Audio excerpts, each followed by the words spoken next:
lesson 3, and we are looking at the memorials of grace.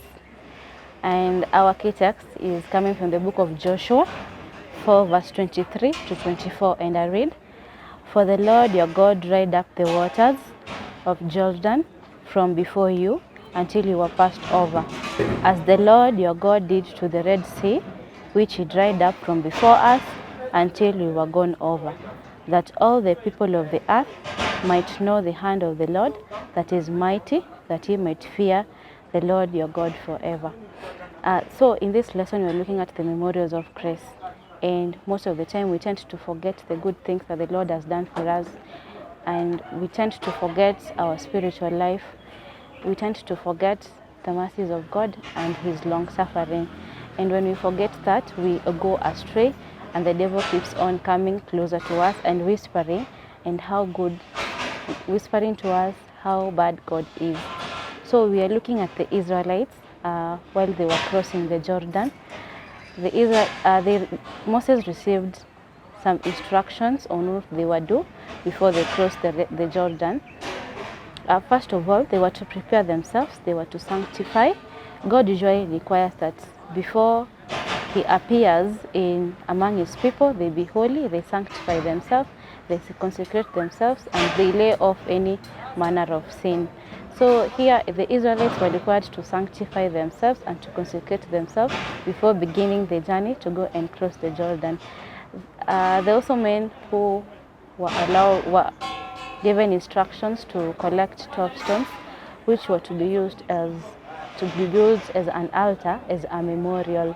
God required that they pass on the information to the next generation of how good he had been to them and how he had helped them out. So we get to see the Israelites, the priest carrying the Ark of the Covenant, when they reach River Jordan, and they first put their first step into the rivers, and God cuts the flow of the waters, and the river stops flowing and the people are able to pass. In the midst of the river, we get Moses collecting stones, which he uses to build an altar. They go on with the journey to where they end to build another altar at Gilgal. That is where, and God requires that they pass this information to the next generation. So my question comes that how many generations are experiencing this crossing over? We have the crossing over of the Red Sea, and you have the crossing of the Jordan. God dried up the waters in the Red Sea, and here we are seeing God also drying up the waters in River Jordan. So my question is, was it important that they lay the 12 stones for memorial? Was it important that they pass that information to the next generation? Was there important of the next generation knowing the reason as to why they passed through Jordan? And we're getting to see that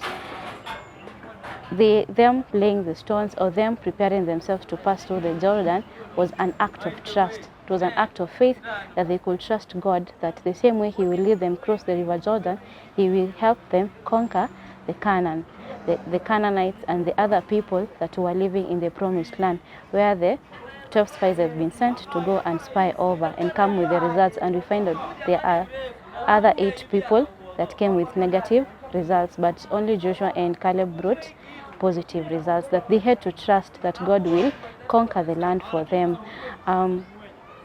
Why did God ask the Israelites to build the memorial? Was it really important? That is a question we will ask ourselves even as we continue to read the lesson. What really happened after they had crossed the Jordan? Did they reach Canaan? What happened to the Israelites? Did they all get to Canaan? Or how many people got to Canaan? Or is the generation that left Egypt still the same generation that entered Canaan, or it's a different generation? And what kind of preparations did the people make before crossing the Jordan? And do we have to make any preparation before going to meet the presence of God, or we just go the way we are? Thank you so much, and let us read our lesson. Have a good day.